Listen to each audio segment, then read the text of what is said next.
At long last I have finished the Blood and Wine DLC for Witcher 3 and finally I'm able to give you my review, my final thoughts on this expansion pack and indeed the entire Witcher series. For total transparency's sake, I have to tell you that I am a partner of GOG, who are of course affiliated with CD Projekt Red, the creators of the Witcher series.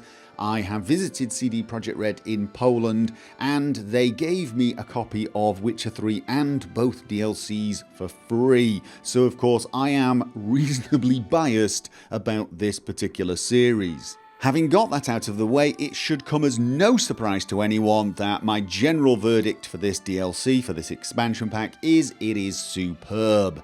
I played for over 50 hours and it was just more Witcher 3. If you're the sort of person who enjoyed The Witcher 3, you're going to enjoy Blood and Wine.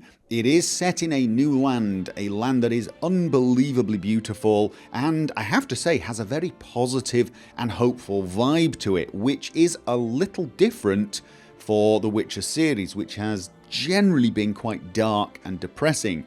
I was actually initially a little worried that perhaps the nice feel-good vibe wouldn't work with the Witcher series, but it actually does. And honestly, after playing this game for now 2.5 years, I've been playing the Witcher series, and I have to say, it was actually kind of a relief to end in a more positive and happy vibe.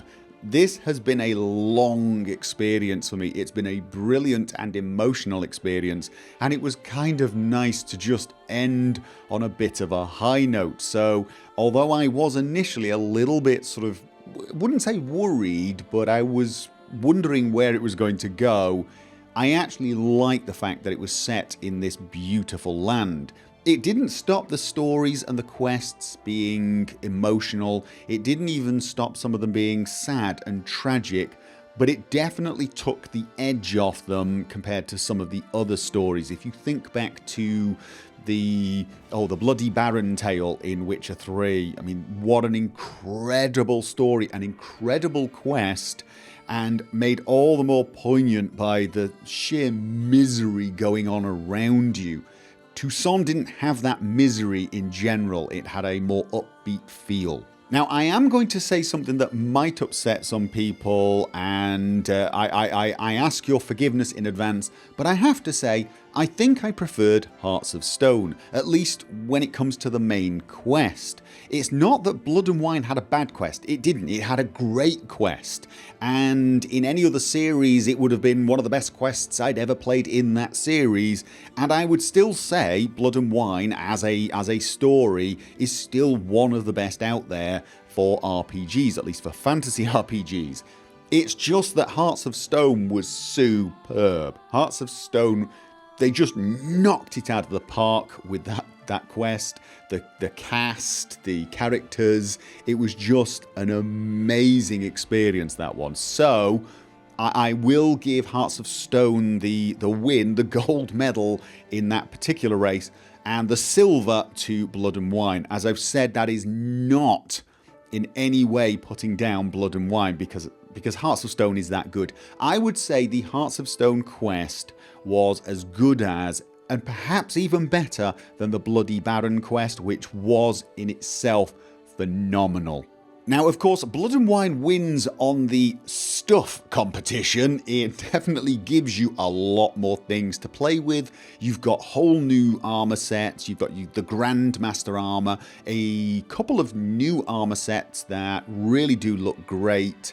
You also had some new character development system, the extra mutagens, and this was all fascinating and allowed you to keep building your character, which is something that's important in an RPG. And of course it had tons of side quests, many of which were a little tongue-in-cheek, and they could get away with it because Toussaint is such a fairy tale land. The people there are so over the top in their chivalry, in their dress code, that you can have some fun with it, and there are a lot of little quests that are, well, a lot of fun. But for me, the true strength of Blood and Wine is the fact that it seems to have wrapped things up.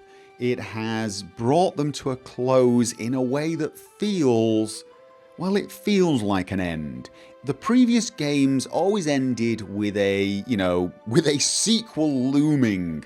Blood and Wine tends to give you that vibe that it's over, that Geralt's time is done, and maybe now he can put his feet up, relax, and actually have I'd say normal life. That would not be a good description of it, but a more normal life. You also get the feeling that he may not suit that and pick up his swords and carry on the life of the Witcher, but at the same time, there is this feeling of closure, things coming together and settling down and allowing you, as someone who's been along this massive journey, and let's face it, if you've played all 3 games and all of the DLC, it is a massive journey. It allows you to say goodbye and let go. And it's really quite emotional. Even the way they do it in the end, I'm not going to spoil it for you, you get this feeling that they are saying goodbye to you, and it's a very powerful message. It really sort of resonated with me, and it did make me fill up a little. I will admit to feeling a little emotional at the end, and I've got to give them kudos for that.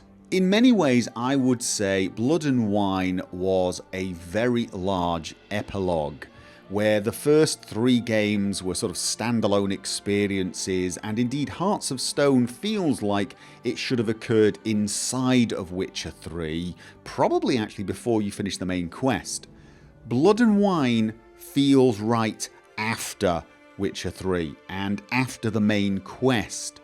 It does have that feeling of, not a spin-off, but a very long epilogue, a chance to do a few last adventures and experience a few new tales before inevitably saying goodbye and, wishing these characters, wishing this world bon voyage and moving on.